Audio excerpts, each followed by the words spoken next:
Valentine's Day to everyone, first of all.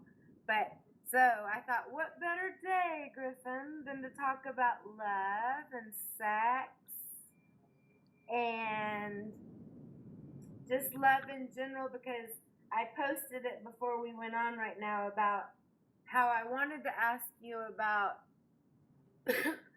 love and sex, and can you have a true love without, I'm just going to ramble for a second. Can you have a true love? Because what's new? Right, exactly. Can you have a true love without sex and it be real love? Can you have a, does it have to be a long-term relationship to be real love till death do you part to mean as much as a short relationship? Are those loves equal? Are we born pure love? What exactly is the definition of love? Is it a feeling or is it an action? Because humans, under the dictionary, it says it's a verb, which is an action. But love is a feeling. In my lifetime, when you're in love with someone, you do feel it. With me, my personal experience, it fades in and out, and you don't know why it feels stronger sometimes than other times with the same person. Does scientifically those flutters go away after a year and it becomes work? What is love exactly, Griff? And is that what we're here to do? Is to love? Do you have to love yourself first? Okay, I'm done rambling. Go for it. The floor is yours, boy. Everybody wants to hear what you have to say. He's so blasé about it. Hey, my mom, she's just digging up the dives, wrap it up. Right. Let's go back to your first one. You were talking about, can you be in love without the sexual intimacy and it still be love? Yes. He loved the question. Okay. Yes, absolute, yes. Okay. And he said, let's talk about the definition of love. Yeah, it's a verb, it's feeling, but feelings are actions. Okay. You know, feelings are creating a chemical response, they're triggering certain thoughts, they're the way that you show up in the world. It's exactly who we are. Just like we say, human beings, I really resonate with the whole thing of just admitting that we're emotional beings. Everything that we do, that we're attracted to, that we run from, that we connect to is all on an emotional pulpit? Did you say pulpit? Pulpit, like a preacher stands at a pulpit? Yeah, what an interesting choice of words. Yes. An emotional pulpit. It's a great visual, really is. It really is beautiful. I like that. So he said love is going to be slightly defined differently with every single person. Basically, I'll sum it up to you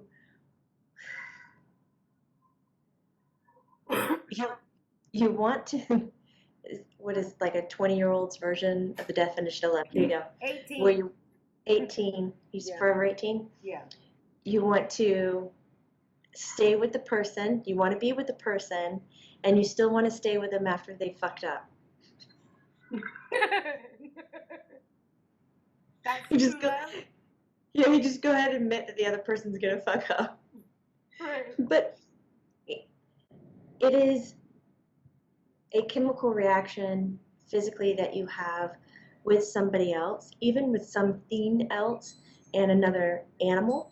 Like the other item that you're in love with, it doesn't have to be alive, he said.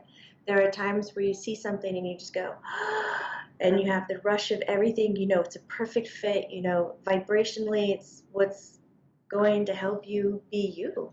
Mm-hmm. But when you're with another person, like defining love just to be one thing, he's got his arm propped up on my desk, like his elbow. So I get this view of him because he's kind of looking out in the room. Mm. He goes, to define love just to be one thing, well, he kind of swings his hand out like, don't do that. That's where you go wrong. It encompasses all the feelings. Love is the basis of all emotion, all feelings. That's the bottom line. For hate, jealousy, excitement, sadness, all kinds of things, it's all based within love. So you're going to have all those feelings with the person that you're in love with. I have a crazy idea, he says. I have a crazy idea. You have to turn crazy really loud for me. Go ahead. I believe that we instinctively are in love with everyone, everything, every animal. I think that is naturally where we come from. That's where we start. Okay. And I believe that it's our head, our thoughts about how we define things and label them and judge them is what pulls us away from being able to love. So when we're in a relationship, Mom, like you said, sometimes you kind of waver or not feel like you're as in love or have the butterflies. Mm-hmm. When that distance is there, I say it's the head. It's the head saying, I resent, I judge, I measured something without confiding or asking, understanding, feeling where the other person was coming from or where they're really at. So when we talk about soulmates, that's what you just said, yeah. When we talk about soulmates, that is when we come across somebody that I'm very aware of it and they are very aware of it. So the sensation of love is so heightened because there's so much more memory of experiences that are in between those two people where they can start on that playing field way up here, where it's not just basic entry love, but it's bringing back all the experience, the memories. Like a past life love, Griff? He says, okay, yeah. Okay. Past life, future life. You know, it's not like... There's some connection between you two. Yeah. And you asked if the flutters, yes, the butterflies, if that can happen, 5 years, 20 years, 70 years into it. Griffen says it can. And very much can. Person you've been with for 50 years can feel like your boyfriend, like you just met them the other day. You can look at your wife or your husband and feel like you're looking at them for the first time all over again. It's just the lens at which we're choosing to look at them through. It's not fair, and it's not accurate to sit here and give love a definition, because whatever you're feeling is always expressed through how comfortable you are about showing up. If everybody was truly themselves, I'm sure there'd be more hugs in the world.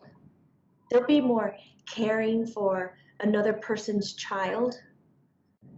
And now we go to do that, and people have feelings of, do I look like a pervert? Do I look like I'm stealing that child? Do I look like I'm going to hurt them? Because I don't want to look like that, so they reserve. There'd be a lot more support for mankind in general. But we're afraid to show up because we're afraid to get judged, which is back to this damn thing. He said damn piece of shit. And I go, do you want me to really say that? And he goes, just say damn thing. It gets in the way, huh?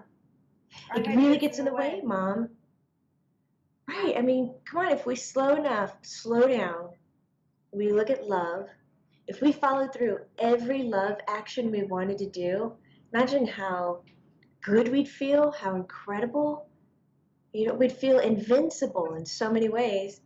But yet this is what keeps us tied down, tethered down. Oh, that would look stupid. That would look silly. That's too immature. That's too ballsy. And it's constantly judging you to keep you in some line that who fucking made that line? The generation in front of you? Mhm. They decided to make it, and now you decided to follow it. Mhm.